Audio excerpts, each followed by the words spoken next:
दोस्तों, मैं कक्कू सिन्हा आप सभी लोगों का अपने YouTube चैनल पर बहुत बहुत स्वागत करता हूं। मैं अभी 80 शब्द प्रति मिनट की गति से 10 मिनट की हिंदी शॉर्ट हैंड की डिक्टेशन देने जा रहा हूं। मेरे चैनल को सब्सक्राइब करना और बेल आइकन को प्रेस करना ना भूलें दोस्तों। स्टार्ट। आइए आज हम अपने विचारों को उस दिन तक ले जाएं जब हमने गणराज्य की घोषणा की थी।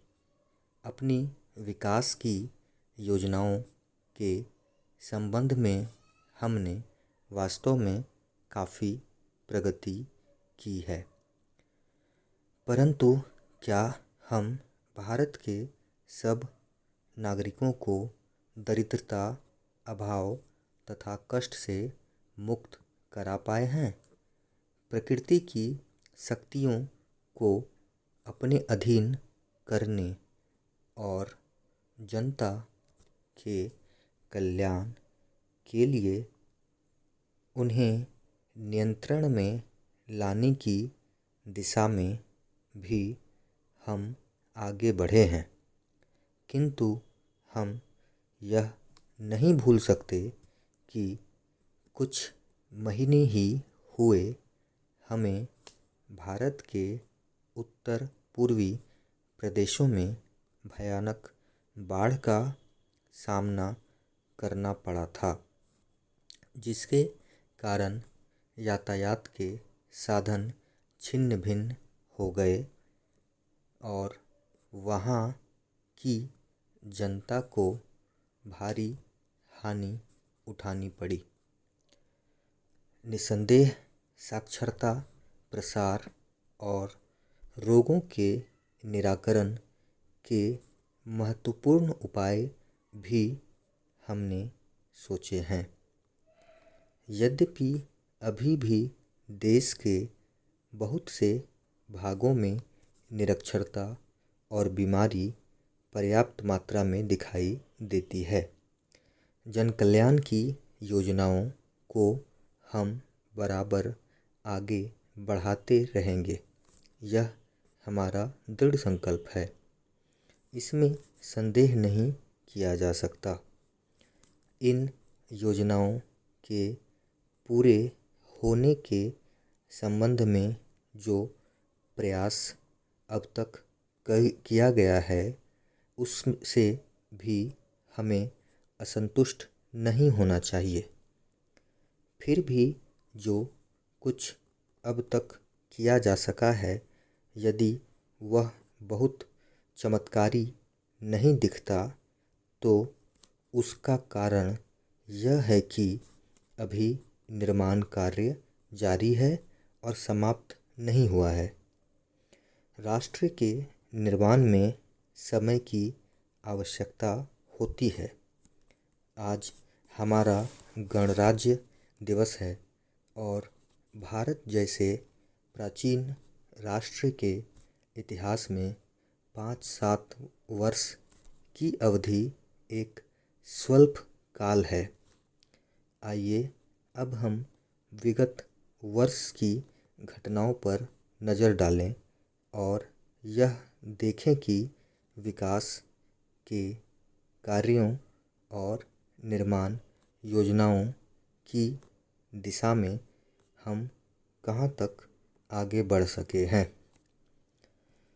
यदि मुझसे यह कहा जाए कि बीते वर्ष की घटनाओं का वर्णन मैं एक वाक्य में करूं, तो मैं कहना चाहूँगा कि संविधान में दिए गए निर्देशों के अनुसार हमने समस्त राष्ट्र के साधनों को ऐसे ढंग से जुटाना आरंभ कर दिया है, जिससे यह स्पष्ट हो जाता है कि भारत में कल्याणकारी राज्य की स्थापना का श्री गणेश हो चुका है। पिछले वर्षों में हमने जो संकल्प और दावे किए थे अब वे मूर्तिमान होने लगे हैं। इसलिए अब यह समझना कठिन नहीं है कि राष्ट्र किधर जा रहा है और आगामी 10 या 15 वर्षों में हम किस स्थिति में होंगे। महान नदी घाटी योजनाओं पर कार्य बराबर जारी है। इनमें से एक योजना भाखड़ा नांगल योजना से बहुमूल्य पानी और बिजली पंजाब, पेप्सू तथा राजस्थान के भागों को मिलने भी लग गई है। दामोदर घाटी योजना से कुछ समय हुआ बिजली प्राप्त होने लगी थी और हीराकुंड, चंबल तथा दूसरी महान योजनाओं की भांति यह योजना भी यथेष्ट रूप से आगे बढ़ रही है। भाखड़ा नांगल योजना का प्रथम चरण समाप्त होने से अब यह स्पष्ट है कि इन महान योजनाओं के द्वारा देश में कितने महत्वपूर्ण परिवर्तन हो जाएंगे। महोदय, कोसी नदी जिसे शोक और दुख का सूचक माना जाता है, इस वर्ष फिर अपने प्रकोप से महान हानि का कारण बनी।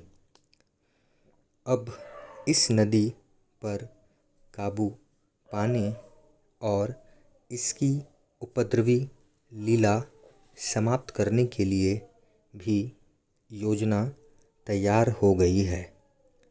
इस योजना की रूपरेखा तैयार हो चुकी है और निर्माण का काम हाथ में लिया जा चुका है। आशा है इस योजना के निर्माण से बड़े पैमाने पर जनसाधारण को सेवाएं उपलब्ध होंगी। जब यह नया परीक्षण सफल होगा तो महान योजनाओं के निर्माण में और भारत की महान जनशक्ति के उपयोग के संबंध में हमारी जानकारी और अनुभव में महत्वपूर्ण वृद्धि होगी।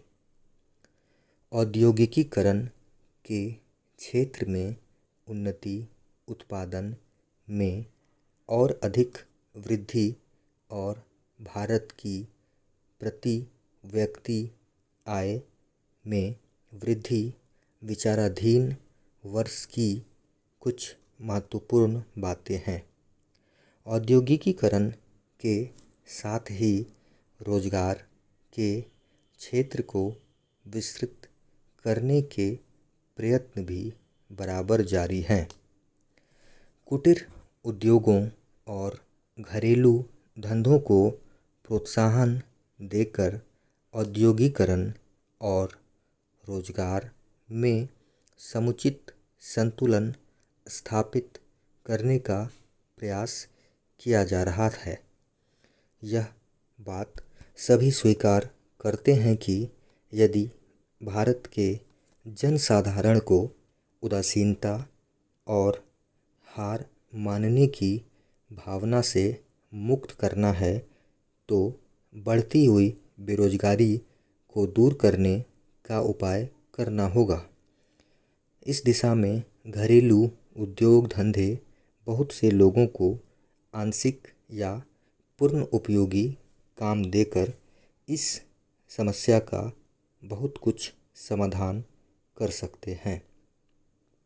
इसलिए पंचवर्षीय योजनाओं में पुराने घरेलू उद्योगों को पुनर्जीवित करने और चालू कुटीर उद्योगों को प्रोत्साहन देने की व्यवस्था की जा रही है। विदेशी मामलों के क्षेत्र में हमारी सफलता और भी अधिक है। हमारी नीति, जिसे मैं सक्रिय और स्वदेशी तटस्थता की नीति कहना चाहूँगा, वास्तविक व्यवहार में किसी भी देश अथवा यहाँ के लोगों को अपना शत्रु न समझने की नीति है। फिनिश।